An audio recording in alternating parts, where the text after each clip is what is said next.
अभी मैंने आपको इससे पहले लेक्चर में बताया था कि यूनिट प्लेस या इकाई के अंक का कंसेप्ट क्या है। तो चलिए कुछ प्रश्न कर लेते हैं। प्रश्नों की पीडीएफ मैंने अपलोड कर दी है, पहले आप लोग उसे देख लें। बेहतर आपके लिए ये होगा कि अगर आप पीडीएफ को हल करने के बाद इस लेक्चर को अगर आप देखेंगे तो आपको बेहतर समझ में आएगा। तो चलिए पहला प्रश्न हम लोग देखते हैं। पहला प्रश्न है आपके पास 7 की पावर 105 में इकाई का अंक क्या होगा। पहला प्रश्न है आपके पास 7 की पावर 105 में इकाई का अंक क्या होगा। तो मैंने आपको समझाया था कि 7 के साथ हमारे पास 3 अंक और भी आते हैं, 2, 3, 7 और आपके पास कितना है 8 है। पहला प्रश्न आपकी पीडीएफ में है कि 7 की पावर 105 में इकाई का अंक क्या होगा। तो हम लोग जानते हैं कि 7 उस फैमिली में आता है जिसमें 2, 3 और 8 भी आते हैं। इस फैमिली में होता क्या है कि इन अंकों में, इकाई के अंक में हर 4 घात के बाद पुनरावृत्ति होती है, जैसा मैंने आपको पहले लेक्चर में बताया था। इसका क्रम क्या रहेगा। बेहतर ये है कि सबसे पहले आप यूनिट प्लेस का इंट्रोडक्शन देखें, उसके बाद जो मैंने पीडीएफ अपलोड की है उसे हल करें, उसके आंसर की मैं साथ में दे रहा हूं। उसके बाद आप इस लेक्चर को देखें तो आपको अच्छा लगेगा, ठीक है। 7 की पावर 105 2, 3, 7, 8 में हम लोग जानते हैं कि 7 की पावर 105 में इकाई पर जो है वो आपके पास 7 है। 2, 3, 7, 8 में इकाई के अंक में हर 4 घात के बाद पुनरावृत्ति होती है। तो हम जानते हैं कि इसकी पावर को छोटा करने के लिए 4 से डिवाइड करते हैं। 4 से डिवाइड करने के लिए फिर मैंने आपको समझाया था कि हमें भागफल से नहीं शेषफल से मतलब होता है। तो 4 के रेस्पेक्ट में पूरी घात को भाग नहीं लगाते हैं, केवल अंतिम 2 अंकों को भाग लगाते हैं। तो अंतिम 2 अंक हैं आपके पास, तो ये हो जाएगा 7 की पावर 05, क्योंकि अंतिम जो 2 अंक हैं वो 05 है। इसका मतलब हो जाएगा 7 की पावर 5 और मैं 5 को 4 से भाग लगाता हूं तो 4 ही का 4, शेषफल का मान भी आपके पास 1 बचेगा। तो आपका आंसर हो गया 7। प्रश्न नंबर दूसरा कि 3127 की पावर 173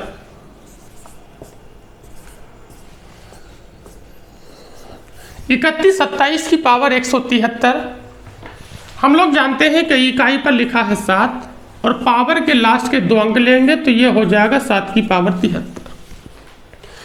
73 को हम लोग 4 से डिवाइड करेंगे तो 18 चौक होगा 72, 18 चौक 72 अर्थात शेषफल का मान कितना होगा 1। तो 7 की पावर 73 का जो मतलब होगा वो 7 की पावर 1 होगा और 7 की पावर 1 में आंसर कितना होगा 7।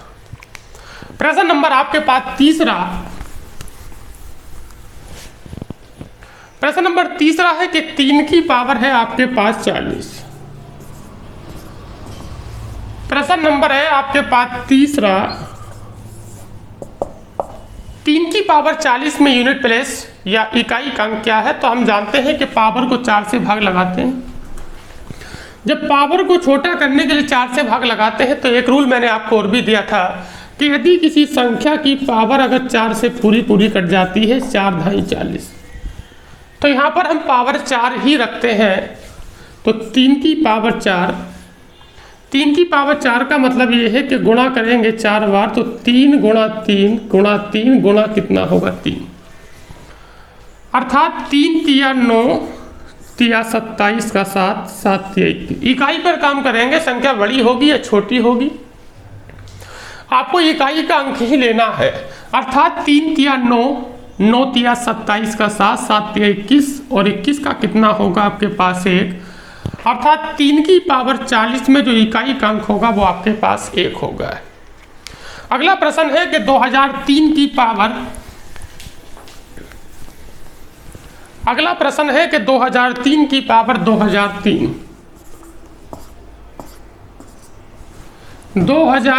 की पावर 2003 की पावर 2003 इकाई का अंक आपके पास 3 है और पावर है आपके पास 03। 2, 3, 7, 8 के रेस्पेक्ट में इकाई के अंक निकालने के लिए पावर को छोटा करने के लिए केवल लास्ट के 2 अंक लेते हैं और 4 से डिवाइड करते हैं। तो 03 हम लेंगे, अर्थात ये हो जाएगा 3 की पावर 3, 3 का गुणा 3 बार होगा, 3 तिया 9 तिया 27 और 27 में जो इकाई पर होगा वो आपके पास 7 होगा। अगला प्रश्न है कि 2467 2467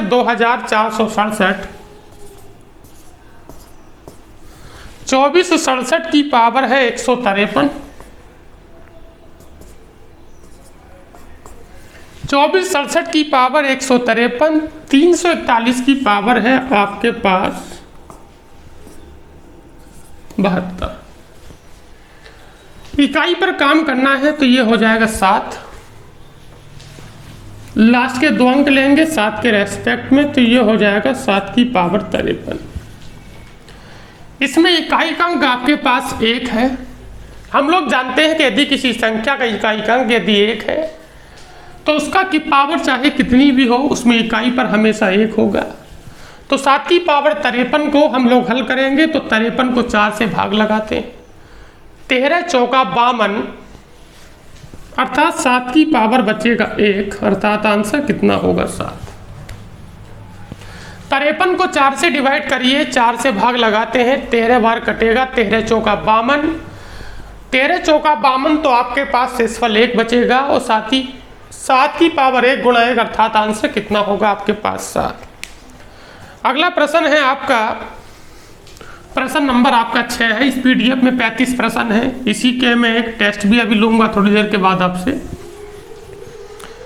कुछ समय के बाद हम लोग लाइव भी आएंगे, आपके कमेंट्स भी देखे जाएंगे, सारी चीजें होंगी। मतलब इस वर्ष में मैं आपका पूरा कोर्स कंप्लीट करा दूंगा मैथमेटिक्स का। 264 की पावर 102, 264 की पावर 102, 264 की पावर 103, 264 की पावर 2, 264 की पावर 3 और प्रश्न नंबर है आपका 6। एक बात हम लोग शायद जानते होंगे कि यहाँ पर 4 है, यहाँ पर भी 4 है। मैंने आपको समझाया था कि 4 के रेस्पेक्ट में हमें घात को देखना होता है, चाहे वो घात कितनी बड़ी है या कितनी छोटी है, कि वो पावर यानी घात सम है या विषम है। यदि पावर सम है तो उसे याद रखते हैं पावर 2 से, अर्थात मैंने आपको एक कंसेप्ट दिया था कि अगर 4 की पावर हमारे पास इवन नंबर है तो 6 आएगा। क्यों आता है आप जानते हैं। और 4 की पावर अगर ओड नंबर है, एक विषम है, तो आपके पास कितना आता है 4। तो यहाँ 4 की पावर सम है तो होगा 6, 4 की पावर सम है तो कितना होगा आपके पास 6। ये चिन्ह प्लस का है। और 4 की पावर आपके पास, 4 की पावर अगर आपके पास विषम है तो कितना होगा आपके पास 4। 6 + 4 मतलब कितना होगा 10 और 10 में कितना होगा 0। प्रश्न नंबर आप लोग देखें 7। प्रश्न नंबर 7 आपके पास है कि 7 की पावर 95, 7 की पावर 95 - 3 की पावर 58, 7 की पावर 95 - 3 की पावर 58। 7 के रेस्पेक्ट में हम लोग जानते हैं कि 95 को 4 से भाग लगाते हैं, 23 चौक 92 होता है। मतलब 95 को हम लोग 4 से भाग लगाते हैं तो 23 चौक 92, अर्थात ये इससे कट जाएगा 23 बार और शेषफल का मान कितना होगा 3।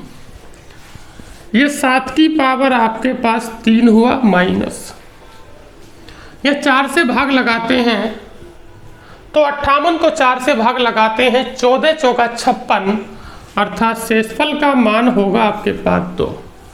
7 की पावर 3 में अगर मैं इकाई की बात करूंगा तो 7 × 7 = 49, 7 कितना होगा आपके पास 343 और 3 दिया कितना होगा 9। हम लोग जानते हैं कि यहाँ पर हमारे पास 343 और वो उधर माइनस का 9 है, इसे घटा लेंगे तो ये कितना हो जाएगा आपके पास 334, अर्थात इसमें इकाई का अंक कितना होगा आपके पास 4। अगला प्रश्न है कि 7 की पावर 35, 7 की पावर 35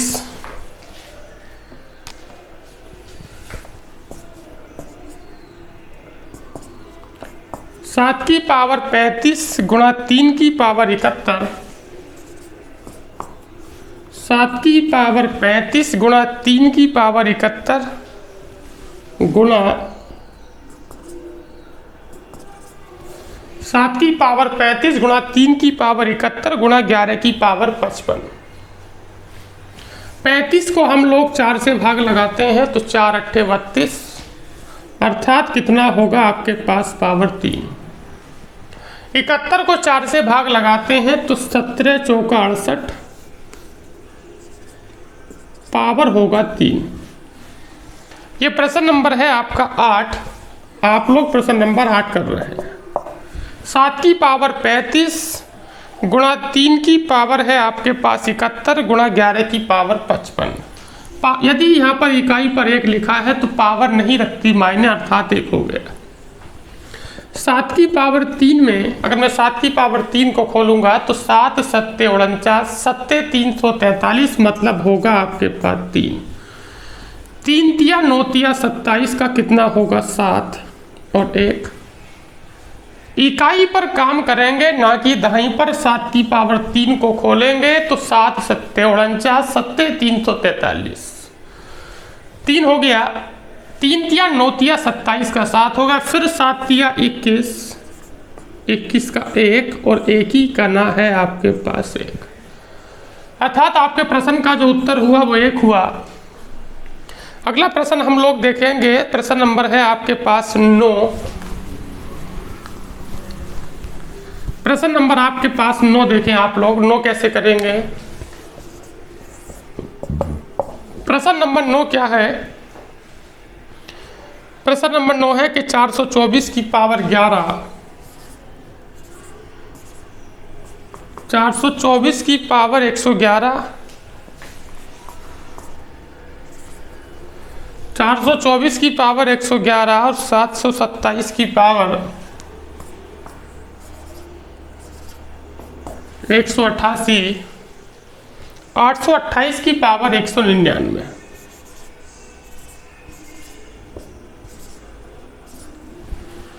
आठ सौ 28 की पावर 199। चलिए हम लोग इसे हल करते हैं। थोड़ा सवाल इधर लिखता हूं, ठीक है। प्रश्न नंबर है आपके पास 9। 424 की पावर है 111 गुणा 727 की पावर है 188, 727 की पावर 188 गुणा 828 गुणा 828 की पावर है 199।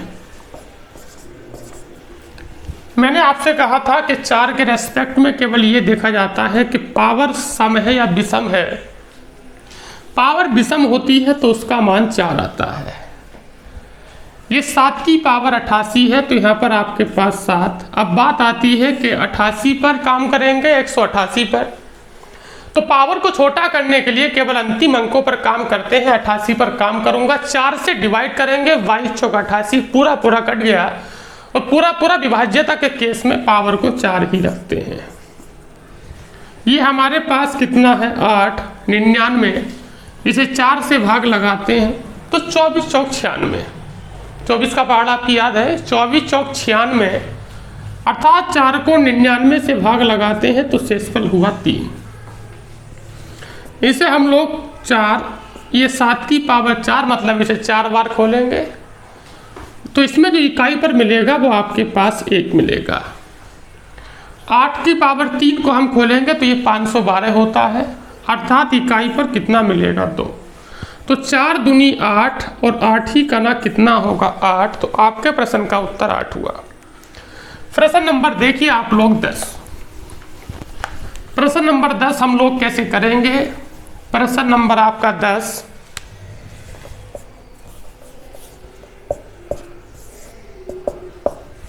प्रश्न नंबर आपका 10 है कि 259 की पावर 123,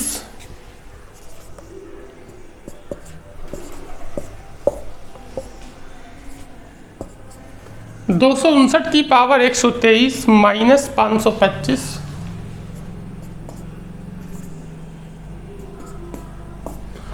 525 की पावर 111 माइनस 236 की पावर 122, 236 की पावर 122 माइनस 414,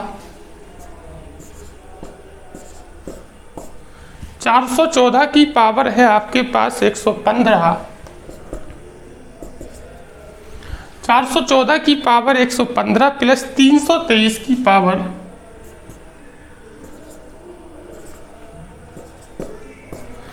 प्लस 323 की पावर है आपके पास 81। इसे हम लोग हल करते हैं। देखिए तो हम लोग जानते हैं कि 9 के रेस्पेक्ट में केवल देखते हैं सम है या विषम है, तो 9 की पावर विषम मतलब 9। 5 में पावर का फर्क नहीं पड़ता है तो यहाँ हो जाएगा आपके पास सीधा माइनस का 5। 6 में पावर का फर्क नहीं पड़ता है तो हो जाएगा माइनस का 6। -4 की पावर विषम होती है तो आता है आपके पास 4 प्लस, अब 3 को थोड़ा हल करना होगा। 9 है पावर विषम है 9 होगा, 5 पर पावर का फर्क नहीं पड़ता 5, 6 पर पावर का फर्क नहीं पड़ता 6, 4 वाले में पावर विषम है तो होगा 4, चिन्ह ऐसे लगे रहेंगे।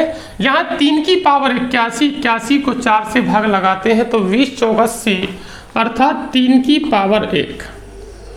3 की पावर 1 मतलब आपके पास 3 हो गया, प्लस वालों को एक साथ और माइनस वालों को एक साथ, 9 और 3 कितना होगा आपके पास 12। 12 आपके पास हो गया, और 6 5 11 और 4 कितना होगा आपके पास 15 हो गया। हम लोग जानते हैं कि 9 5 कितना होगा, 9 और 3 12, 5 6 11 4 15 हो गया। 12 में से 15 गया तो कितना बचेगा माइनस का 3, लेकिन माइनस का 3 हमारा उत्तर नहीं होगा। इसे प्लस करने के लिए हमें यह करना होता है कि या तो हम पहले ही यहाँ पर हासिल ले लेते, या फिर बेहतर हमारे पास ये है कि हम लोग ये काम कर लें। हम लोग जानते हैं देखिए कि ये 12 और ये माइनस का 15 है, 12 2 में से 5 नहीं घटेगा तो हम हासिल लेंगे, तो 12 में से 5 गया तो 7 बचेगा, ऐसे कर लो। या 12 में से 15 घटा दिया तो माइनस का 3 हो गया। माइनस का उत्तर प्लस करने के लिए 10 में से माइनस कर देते हैं, आपका होगा 7। यदि किसी प्रश्न में सपोज करिए कि हल करने के बाद माइनस का 6 आता है इकाई अंक, लेकिन माइनस में तो उत्तर होगा नहीं, माइनस में संख्या होती है, अंक माइनस में नहीं होता है, तो इसे हम लोग 10 में से माइनस करेंगे। 10 में से 6 गया तो कितना होगा 4। अगला प्रश्न है कि 81 गुणा 82,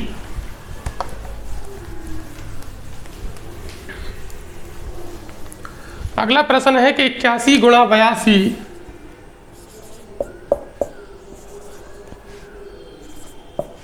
गुणा 83 गुणा 84 गुणा 85 गुणा 85 गुणा कितना होगा 86, फिर कितना है 87 और फिर कितना है आपके पास 88। सवाल है कि आगे 89 भी है। कहने का मतलब ये है आपके लिए 81 से लेकर 89 तक की संख्याओं का आपस में गुणा कर रहे हैं तो इकाई का अंक क्या होगा। हम लोग जानते हैं देखिए 1 दूनी 2, 2 तिया 6 और 6 चौक 24 का कितना हुआ 4 और 4 पंजे 20। 20 में एक बार दोबारा आप लोग देखें, 1 दूनी 2, 2 तिया 6, 6 चौक 24, 24 का 4 और 4 पंजे 20। 20 में इकाई पर कितना मिला 0। अब मैं चाहे 0 की 6 से गुणा करूंगा फिर 0, फिर मैं गुणा करूंगा 7 से फिर 0। अर्थात अगर कहीं पर भी किसी सवाल में शुरू में या मध्य में यदि कहीं इकाई का अंक 0 बन जाता है और आगे आपका प्रश्न गुणा में चल रहा है तो उस प्रश्न में इकाई का अंक डेफिनेटली कितना होगा आपके पास 0। अगला प्रश्न है कि 2 की पावर 3, अगला प्रश्न है कि 2 की पावर 3, 2 की पावर है आपके पास 3 और 3 की पावर 4। 2 की पावर 3, 3 की पावर 4 और 3 की पावर 4 और 4 की पावर 5, 4 की पावर है 5 और 5 की पावर 6, 5 की पावर 6 की पावर 7, 6 की पावर 7 की पावर 8 और 7 की पावर 8 की पावर है 9। ये सवाल भी कहीं ना कहीं पुराने पिछले सवाल के कंसेप्ट पर ही होगा। एक बात हम लोग जानते हैं, देखिए कि 5 की पावर चाहे कितनी भी रही हो, उसमें जो इकाई अंक होगा वो आपका हमेशा क्या होगा, वो 5 होगा। यहाँ से पीछे के सवाल को 1 मिनट के लिए आप छोड़िए। यदि मैं आपसे कहूँ कि 5 की पावर चाहे कितनी भी हो तो उसमें इकाई का अंक कितना होगा, 5 होगा। और इस वाले 6 की पावर चाहे कितनी भी हो, इकाई पर कितना होगा, आपके पास 6 होगा। हम लोग जानते हैं ये 5 अंक कितना होगा, 30, और 30 में इकाई पर कितना होगा, 0। एक बात मैं आपको पुनः समझाना चाहूँगा कि यदि इकाई में कहीं गुणा में 0 बन जाता है तो चाहे पहले से कुछ भी आए, बाद से चाहे हल करके कुछ भी आए, यदि यहाँ पर 0 है तो मैं गुणा करूँगा तो इकाई पर हमेशा कितना होगा, 0। प्रश्न नंबर आप लोग देखिए 13। प्रश्न नंबर 13 आपके पास ये है, 4 की पावर 1 गुणा 9 की पावर है आपके पास 2, 4 की पावर 1 9 की पावर 2 गुणा 4 की पावर 3 गुणा 9 की पावर 4 गुणा 4 की पावर है आपके पास 5 गुणा आपके पास 9 की पावर 9 सही है, 9 की पावर है आपके पास 6। ऐसे आगे चलता रहेगा। और सबसे लास्ट में आप लोग देख रहे हैं 4 की पावर है आपके पास 99 गुणा 9 की पावर है आपके पास 100। ठीक है, हम लोग जानते हैं कि 4 की पावर अगर विषम है तो उसका मान 4 आता है। 9 की पावर अगर आपके पास 4 की पावर हमारे पास कितनी है, 4 की पावर हमारे पास 1 है तो 4 होगा। ऐसे भी कर सकते हैं कि 4 की पावर अगर विषम है तो 4 होगा, 9 की पावर सम है तो 1 होगा, यहाँ से फिर 4 होगा और यहाँ से 9 की पावर 4 है तो फिर 1 होगा। अर्थात 4 की पावर विषम होती है तो 4 आता है, 9 की पावर सम आती है तो 1 आता है। तो 4 की पावर विषम है तो 4, 9 की पावर सम है तो 1, फिर यहाँ पर कितना होगा 4 और यहाँ पर होगा 1। ऐसे आ गई। मुझे आप लोग बताइए कि यहाँ से 4 ही करना कितना हुआ, 4 यार 4 ही करना 4 हुआ और ये भी 4 ही करना 4 हुआ। तो बताओ इन 4 से मिलकर 4 चौक कितना हुआ आपके पास, 16। ऐसे ही अगले 4 से मिलकर भी कितना होगा आपके पास, 16। मुझे बताइए आप लोग, इसका मान 4, इसका मान 1, इसका मान 4, इसका मान 1, इसका मान फिर 4, इसका मान फिर 1। ठीक है, तो शुरू के 4 से मिलकर 1 2 शुरू के 4 अंकों से मिलकर 4 चौक 16 बना, फिर 16 बना, ऐसे ही 16। आपको पता है कि संख्या पूरी हमारे पास 100 होंगी, है ना। तो 100 में से हम 4 को एक साथ ले रहे हैं तो 25 हो जाएंगे, 25 ग्रुप बन जाएंगे। लेकिन 6 छंग कितना होगा, 36, फिर 6 छंग कितना होगा, 36, फिर 6 छंग कितना होगा, 36। अर्थात इकाई का जो अंक मिलेगा अल्टीमेटली मुझे 6 मिलेगा। प्रश्न नंबर देखिए आपके पास 14। प्रश्न नंबर आप लोग देखें 14 कैसे होगा। प्रश्न नंबर 14 है कि 1 की पावर 7 गुणा 2 की पावर 7 गुणा 3 की पावर 7 गुणा 4 की पावर 7 गुणा 19 की पावर 7। इससे पहले आपको एक बात समझनी चाहिए कि यदि मैं आपसे कहता हूं कि a की पावर n फिर कहता हूं b की पावर n, यदि मैं आपसे कहता हूं a की पावर n फिर कहता हूं गुणा b की पावर n, तो इसका मतलब होगा a गुणा b की पावर कितना होगा n। a की पावर n गुणा b की पावर n, तो इसका मतलब होगा आपके पास a गुणा b की पावर n। समझ गए। अर्थात पावर अगर एक जैसी होगी तो आपस में गुणा भी कर सकते हैं। इसका मतलब है कि इन सबकी पावर 7 है, तो 1 गुणा 2 गुणा 3 गुणा 4, यहाँ पर कहीं 5 भी होगा, फिर 6 भी होगा। इसी प्रकार आगे गुणा में कितना है 19। पावर कितनी होगी आपके पास 17। 2 तिया 6, 4 6 मिल गया, 6 चौक 24 का 4, 4 पंजे 20। मतलब मैं यहाँ तक इस सवाल को समेटे रखा हूँ तो मुझे 4 पंजे 20, अर्थात मुझे इकाई पर कितना मिला 0। आगे कुछ भी मिले पावर 17 ऐसी चलती रहेगी। जब मैं 0 की गुणा आगे किसी भी नंबर से करूँगा तो इकाई पर कितना होगा 0, और पावर से 0 पर फर्क नहीं पड़ता है तो इकाई पर कितना होगा 0। अगला देखिए आप लोग कि 316 की पावर 3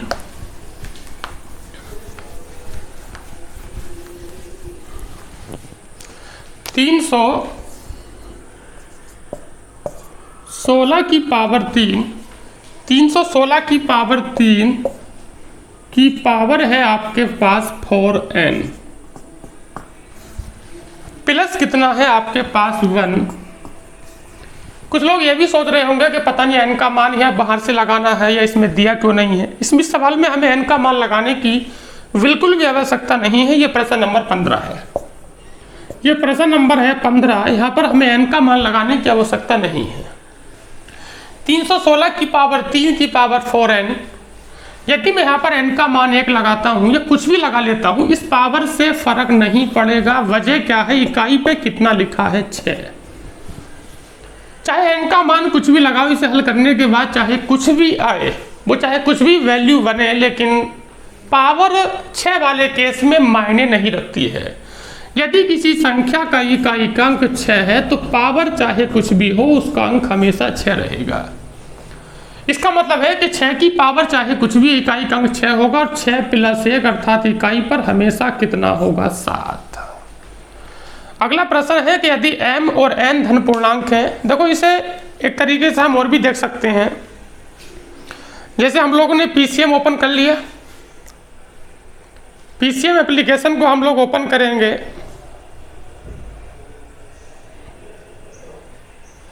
मतलब हम ये चाह रहे हैं जैसे कि PDF भी हमारे साथ, क्योंकि PDF डाउनलोड नहीं हो पा रही होगी, स्क्रीनशॉट आप नहीं ले पा रहे होंगे, तो कैसे करें। तो इसमें क्या है देखिए कि जैसे हमने PCM को हमने खोल लिया। PCM को खोलने के बाद सपोज करो, जैसे अभी मेरे में हालांकि वीडियो नहीं है, मैं एक अन्य बैच की मदद से आपको समझाना चाहूँगा। ये सपोज करिए जैसे हमारे पास ये स्टेनोग्राफर का बैच हमने ओपन कर लिया। उसके बाद हम कंटेंट में जाते हैं। कंटेंट में जाने के बाद जैसे सपोज करो कि हमें प्रैक्टिस सेट 1 का हमें या किसी वीडियो को हमें देखना है, तो हमने यहाँ क्लिक कर दिया।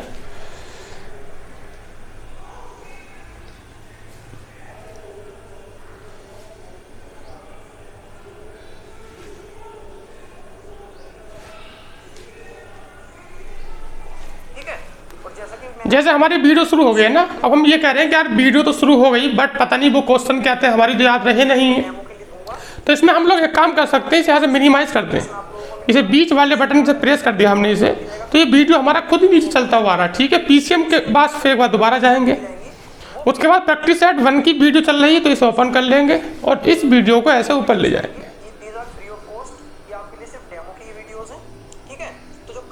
आप लोगों ने सेट देखो वीडियो चल रही है आपके सामने, एक्सप्लेन करने जा रहा हूँ।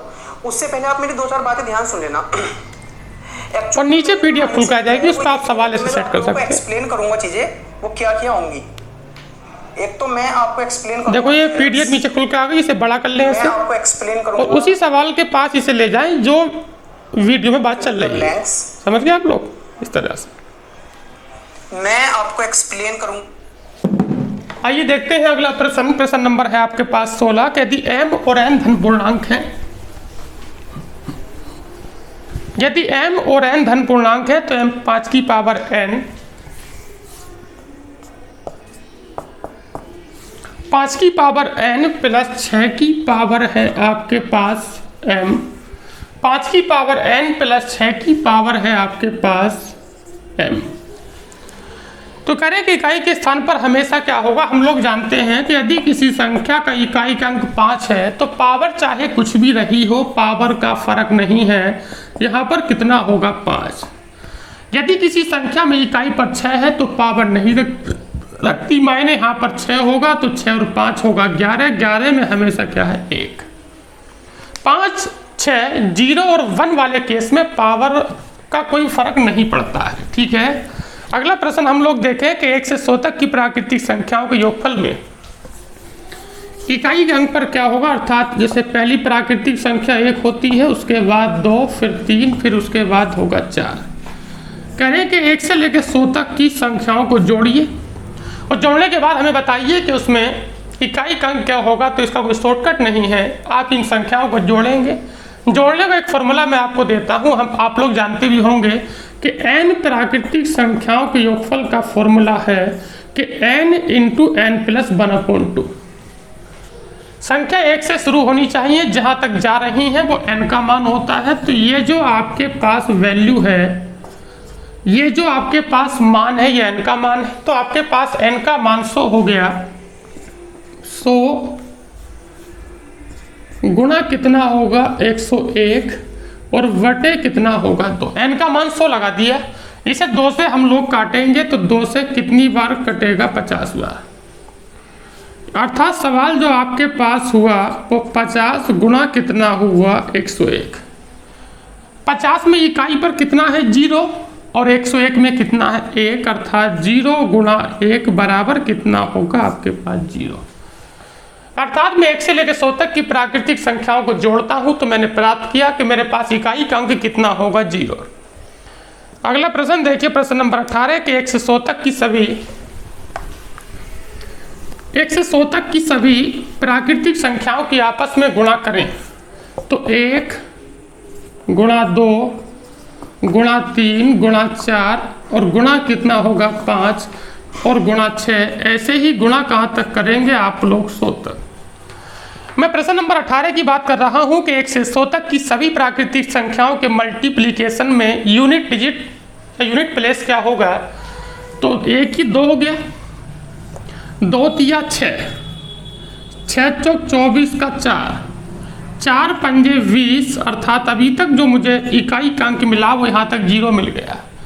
अब आगे से चाहे मैं गुणा भाग करके इकाई का अंक कुछ भी लेकर आता हूं, अगर मैं इससे गुणा करूंगा तो इकाई पर कितना बनेगा 0। 1 दूनी 2, 2 तिया 6, 6 चौक 24 का 4, 4 पंजे कितना होगा 20 और 20 में इकाई पर कितना है 0 और 0 से आगे मैं कुछ भी गुणा करूंगा तो कितना बनेगा 0। प्रश्न नंबर देखिए 19 ये है कि सभी प्राकृतिक संख्याओं के गुणनफल, अब की बार मुझे सारी संख्या लेनी है। जैसे प्राकृतिक संख्या सबसे पहले 1 होती है, उसके बाद 2, फिर 3, फिर आपके पास 4, फिर होता है आपके पास 5। कह रहे कि हमें सारी n प्राकृतिक संख्या लेनी है। अब की बार कोई गिनती नहीं दी कि 100 तक या 50 तक या 150 तक। अब की बार कहा है कि सारी प्राकृतिक संख्याओं को लेंगे, तो मैं 1 से लेकर n तक की प्राकृतिक संख्या लेता हूं। तो हम लोग जानते हैं फिर वही बात है कि 1 दूनी 2, 2 तिया 6 और 6 चौक 24 का 4, 4 पंजे कितना होगा 20 और 20 आगे कुछ भी मिले। 20 में इकाई पर कितना है 0 और 0 की मैं किसी भी नंबर से गुणा करूंगा तो कितना मिलेगा 0। प्रश्न नंबर देखिए आपके पास 20। प्रश्न नंबर आपके पास 20 कैसे होगा। प्राकृतिक के मैं 3 सवाल करा चुका हूं, अब सम की बात करूंगा। 1 से 100 तक की सम संख्याओं के योगफल का, 1 से 100 तक की सम संख्याओं के योगफल का इकाई का अंक क्या है। 1 से 100 तक की हमें सम संख्या लेनी है। हम लोग जानते हैं कि सबसे पहले सम संख्या 2, उसके बाद 4, उसके बाद 6, 2 4 6, उसके बाद सबसे अंतिम संख्या कितनी होगी 100। ये प्रश्न नंबर है आपके पास, प्रश्न नंबर है आपके पास 20 के 1 से 100 तक की सम संख्याएं। तो एक तो सम है नहीं, 2 4 6, सबसे अंतिम संख्या 100 है। हम लोग जानते हैं कि इन सभी संख्याओं में से मैं, या मैं ये भी कह सकता हूं कि n हम लोग जानते हैं कि n सम संख्याओं के योगफल का जो फॉर्मूला हमारे पास है वो n इंटू n प्लस कितना है 1। n इंटू n प्लस 1 ये किन्हीं सम संख्याओं के योगफल का फॉर्मूला है, लेकिन यहाँ पर n अंतिम संख्या नहीं है, n संख्याओं की संख्या है। अगर मैं आपसे बात करूं कि 2 से लेकर 100 तक कितनी सम संख्या होंगी, तो हम जानते हैं कि प्राकृतिक संख्याओं को 2 जगह हम इस प्रकार से बांट सकते हैं कि सम और विषम।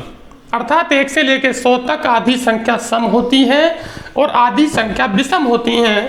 तो अगर मैं 2 से लेकर 100 तक आपसे बात करूंगा तो आपके पास जो सम संख्या होंगी वो n का मान कितना होगा 50। मैं यहाँ पर n का मान 50 लगाता हूँ तो 50 और गुणा कितना होगा 51। समझ गए आप लोग?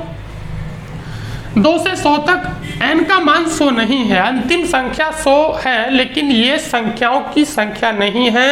यहाँ पर मुझे n संख्याओं की संख्या लेनी है तो n का मान 50, तो 0 का 1 से गुणा करेंगे तो कितना आएगा 0। प्रश्न नंबर आप लोग देखें 21। 1 से 100 तक की सम संख्याओं, 1 से 100 तक की सम संख्याओं का हम गुणा करेंगे तो हम जानते हैं कि सबसे पहले 2, उसके बाद 4, उसके बाद 6, उसके बाद कितना होगा 8, उसके बाद कितना होगा 10। कहाँ तक कहा इसने हमसे कहा है कि 1 से 100 तक की सभी सम संख्याओं का गुणा करेंगे तो सबसे अंतिम में जो संख्या होगी वो आपके पास हो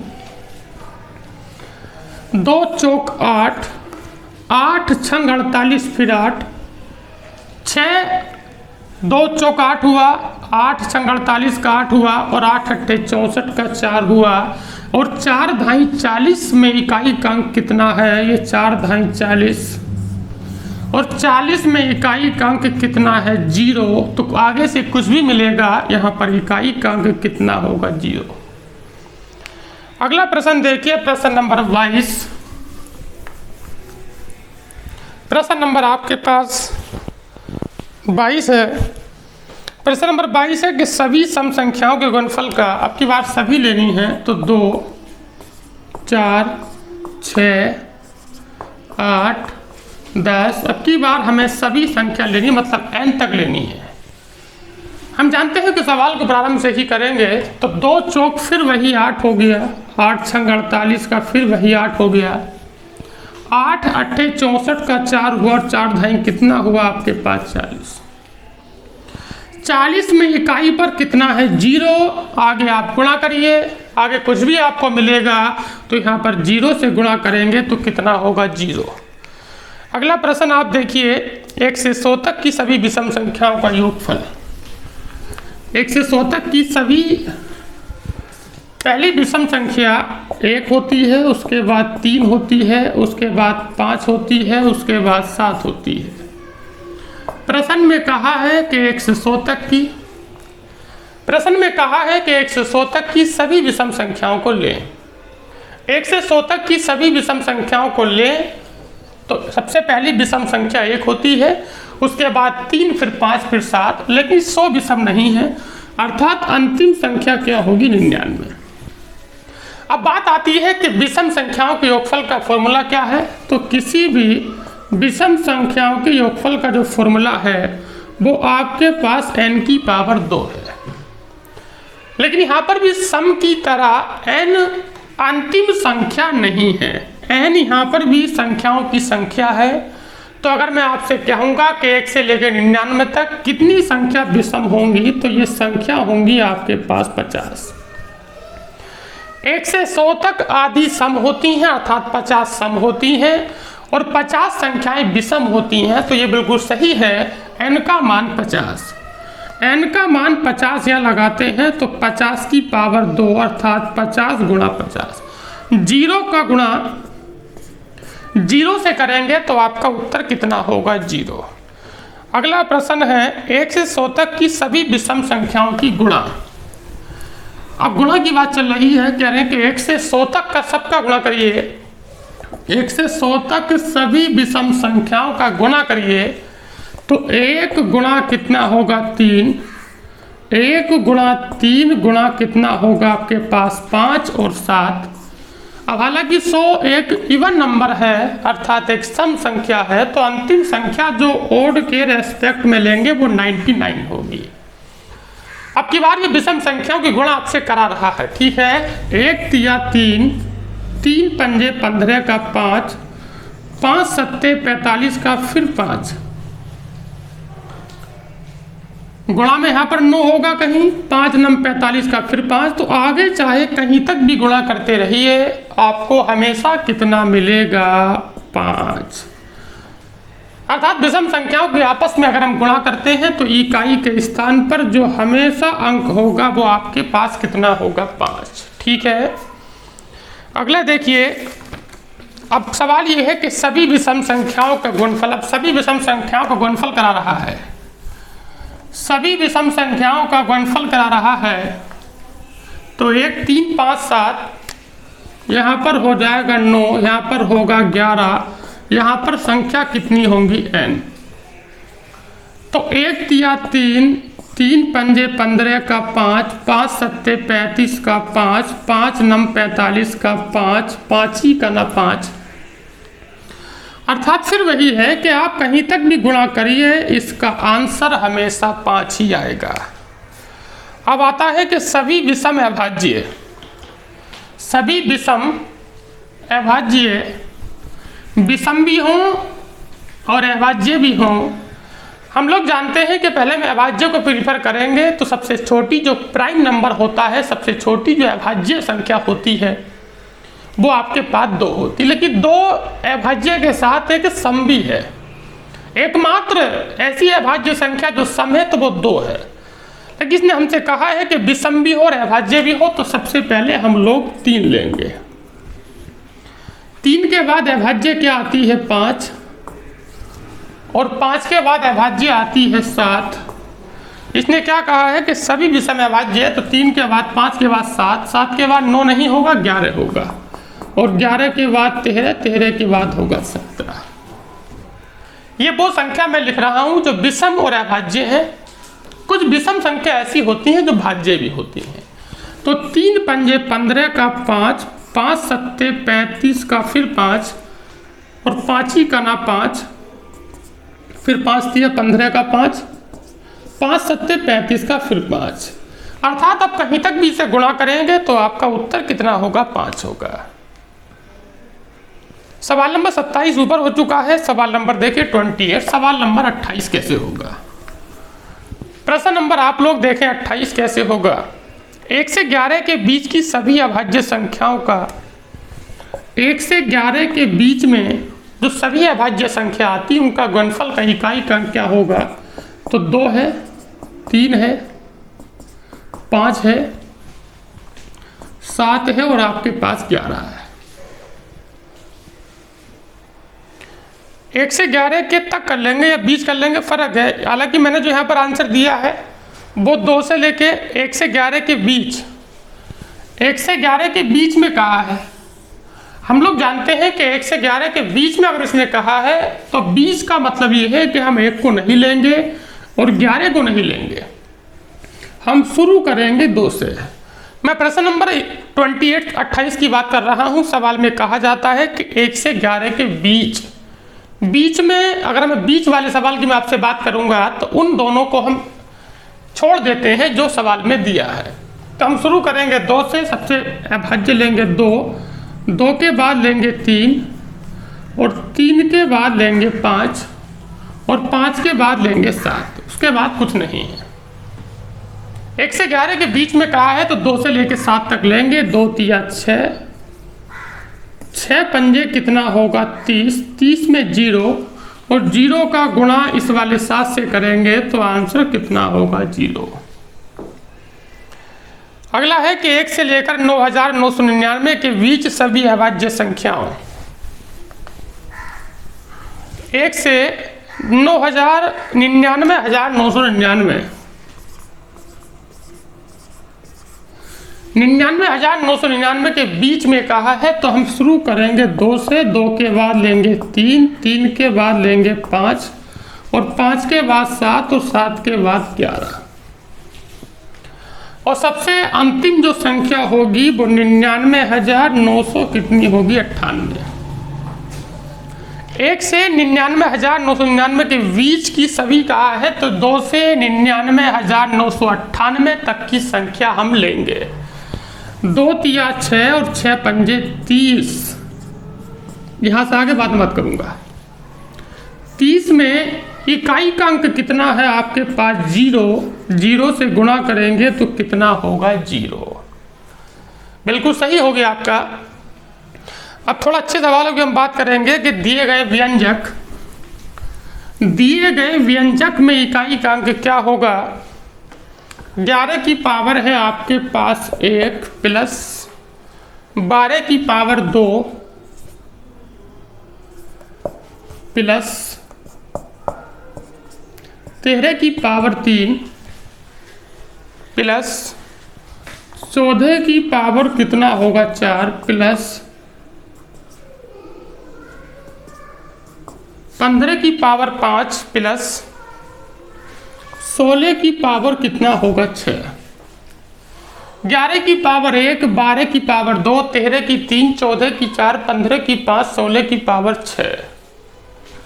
हम लोग एक बात शायद जानते हैं, हमें इकाई पे काम करना है, ना कि दही पर। यहाँ पर इकाई का अंक 1 है, यहाँ पर 2 है, यहाँ पर 3, यहाँ पर 4, 5 और आपके पास 6। यदि किसी संख्या का इकाई का अंक अगर 1 है तो पावर से फर्क नहीं पड़ता, मतलब 1। यहाँ पर 2 है, 2 की पावर 2 मतलब कितना होगा? 4। यहाँ पर 3 है और 3 की पावर 3 मतलब 3 तिया 9 तिया 27 मतलब होगा 7। यहाँ पर 4 है और 4 की पावर जब सम हो जाती है तो उसे 6 लिख लेते हैं। यहाँ पर 5 है, 5 पर पावर का फर्क नहीं पड़ेगा, मतलब 5 की पावर 5 और प्लस 6 पर पावर का फर्क नहीं पड़ेगा, मतलब 6 पर पावर का फर्क नहीं पड़ेगा, मतलब कितना होगा आपके पास? 6 फर्क नहीं पड़ेगा तो आपके पास हो जाएगा 6। 4 और 1 5, 5 7 12 का 2 लूंगा, 2 6 8, 8 5 13 का 3 लूंगा, वो 6 और 3 कितना होगा आपके पास? 9। तो आपके प्रश्न का उत्तर कितना हो जाएगा? 9। ठीक है।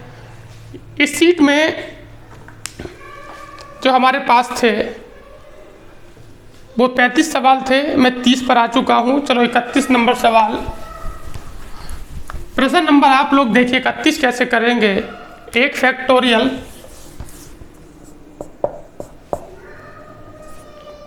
2 factorial 1 factorial 2 factorial plus 3 factorial plus 4 factorial, ऐसे ही अंत में एक नंबर लिखा होगा आपके पास 100 फैक्टोरियल।